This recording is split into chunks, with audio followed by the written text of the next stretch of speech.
The Perils of Parking Lots. Welcome to episode 56 of Throwing Your Parents Under the Bus podcast, where we're going to be discussing, of course, the perils of parking lots.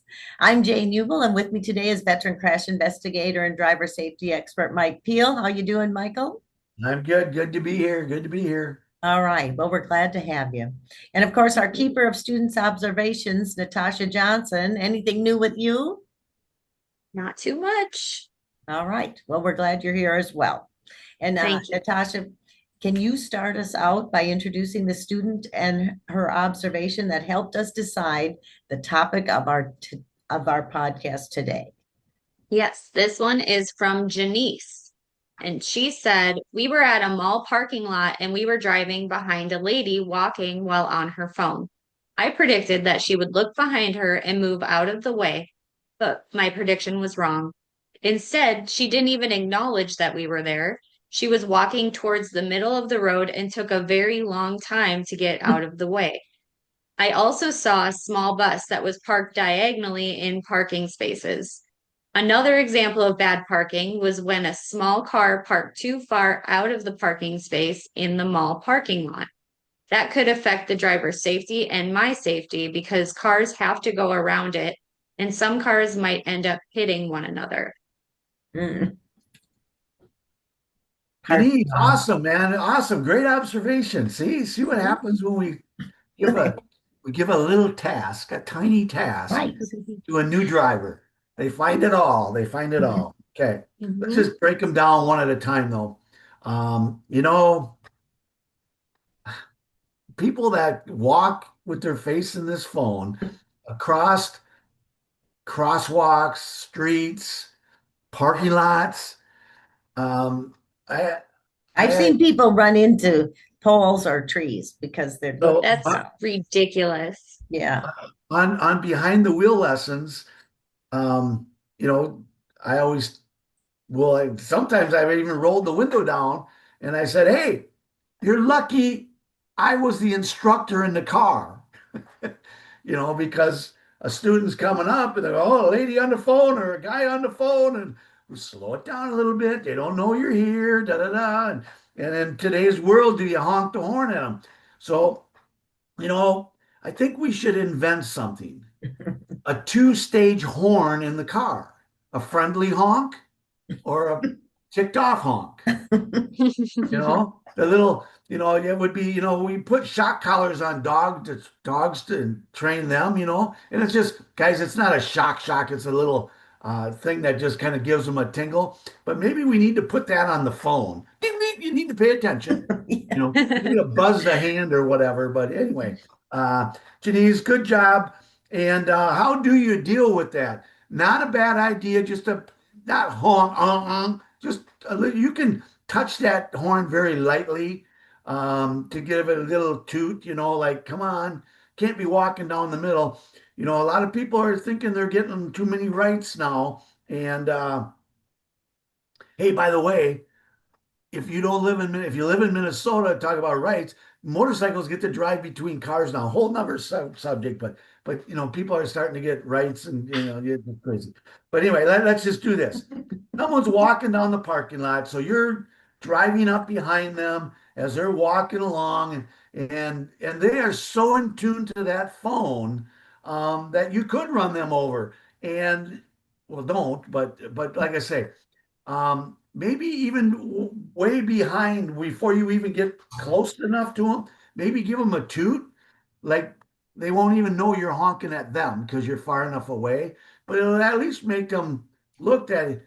I'm in the middle of the road, not paying attention. Okay, you're gonna have them. It's what society is. Like you said, people walk into posts, they walk into doors, they walk into windows, just because of the phone. And there is nowhere you can go, or anywhere you can go, where you won't see somebody doing this.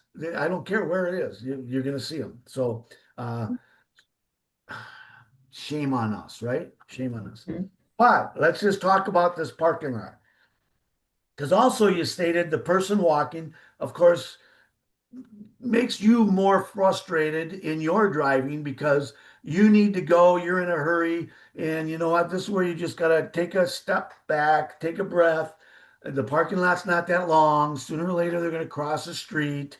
Park in a spot before, so you don't have to keep saying, "Why is this person doing this? Why can't they just look at me? Why, because now you're paying attention to that person instead of the car backing out. So, probably don't let it ruin your day because it's going to happen another day. But also, you said a bus was diagonal in a parking lot. A bus can't fit in a parking spot.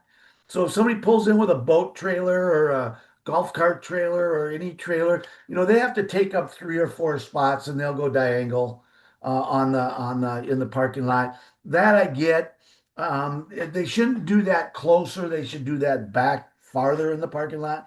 But then this one, the car that's parked too far out where cars have to go around it, now you're really backing up the parking lot traffic.